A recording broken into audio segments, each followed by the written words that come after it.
In the summer of uncertainty, when Barcelona was more boardroom crisis than footballing powerhouse, one man arrived not to rebuild, but to reignite.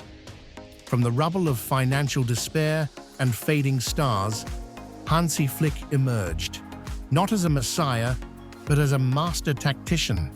And within months, Barcelona's young Musketeers had danced their way to a domestic double, a team reborn, fearless, and electric.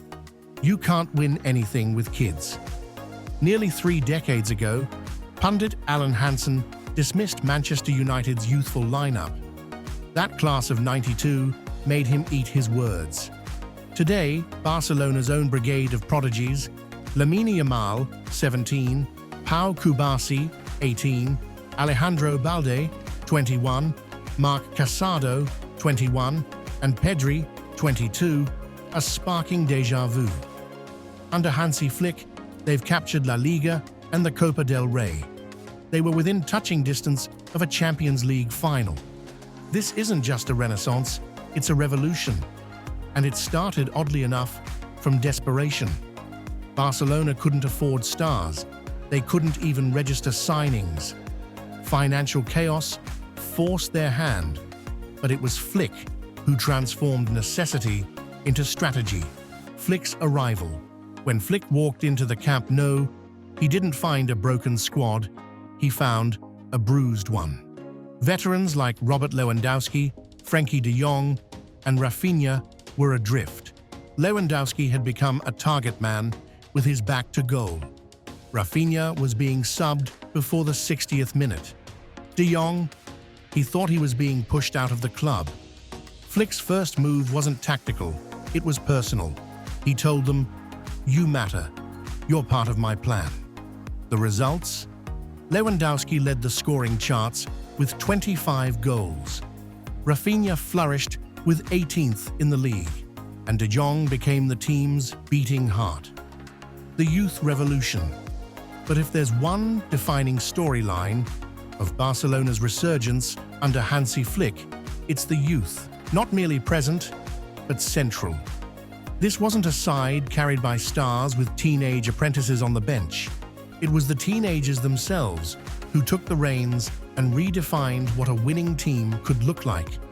The youngest of them, Lamine Yamal, became the symbol of a generational shift. At 17, he's already orchestrating attacks with the arrogance of a street footballer and the vision of a veteran. It wasn't just about his goals or assists, though there were plenty. It was the way he played, with an impudence that dared defenders to take the ball off him, and with a relentless desire to dominate matches. He wanted the ball. He demanded it. At times, he even wanted every attack to go through him. That kind of hunger can be dangerous, but Flick knew how to channel it. He empowered Yamal, and then, when necessary, reminded him who was in charge. When Yamal slacked off defensively, he was benched. Not punished, but shaped. The result? In the Clásico win over Real Madrid, the teenager didn't just create danger up front, he recovered more balls than Barcelona's centre-backs. That's the version of Yamal Flick envisioned. A showman who also grinds. And he wasn't alone. Pau Cubarsí, just 18, stepped into the heart of defense like it was his birthright. Calm under pressure, positionally intelligent, and emotionally unshakable, Cubarsí made fans forget his age and made opponents question their own composure. He didn't just fill a gap, he created a foundation. Alejandro Balde, returning from injury, rediscovered his explosive form under Flick's guidance. More than a full-back, Balde became a dagger on the left flank, stretching defenses, overlapping with flair, and pressing with intensity. Marc Casado, perhaps the least hyped of the bunch, brought discipline and tactical awareness to the midfield. Flick saw in him not just a role player, but a quiet commander, someone who stitched the team's shape together without needing headlines. What's remarkable isn't just their talent, but how quickly they became the standard. Under Flick, youth was no longer a luxury or a future investment. It was the blueprint, and with that came real responsibility. These players weren't rotated in cautiously. They were trusted fully to start big games, to take risks, to make mistakes and grow from them. And they responded, not with fear, but with joy. Flick cultivated an environment where mistakes didn't cost confidence, where failure didn't mean exile, where development wasn't boxed in by age. He gave them a voice too, quite literally. Yamal and Gavi picked the music in the dressing room. Casado was allowed to call out positional mistakes from veterans. The hierarchy dissolved. Everyone contributed. The result was something rare, a team that didn't just play together, but grew together. In many ways, this youth revolution echoed the early days of Pep Guardiola's tenure, when players like Busquets and Pedro emerged to shape an era. But this time, the youth weren't supplementing a generation of legends. They were the generation.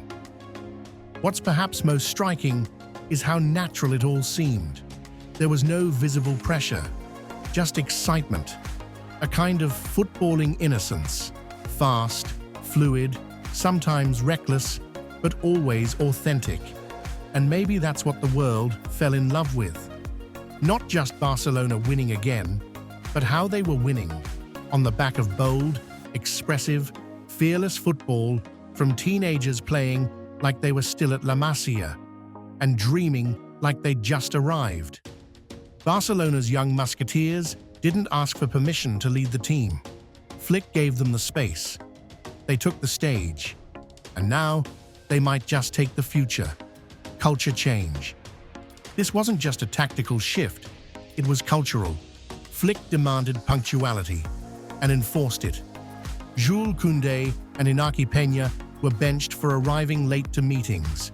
No exceptions. Gone too were designer outfits on away days.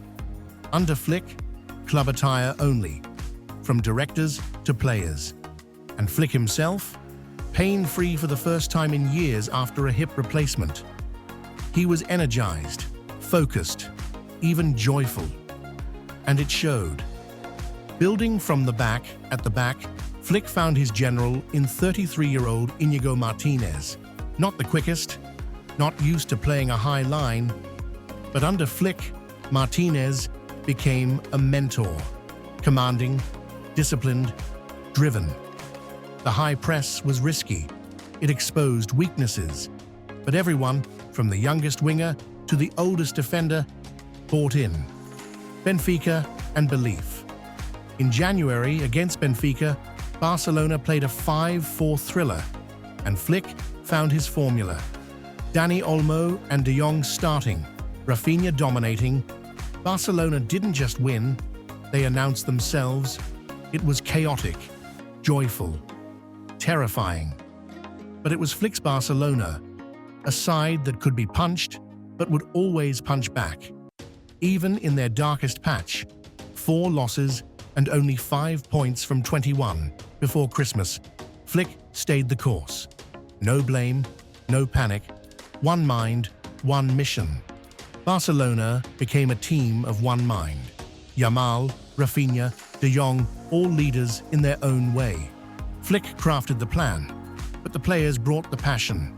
And that's the essence of this Barcelona side.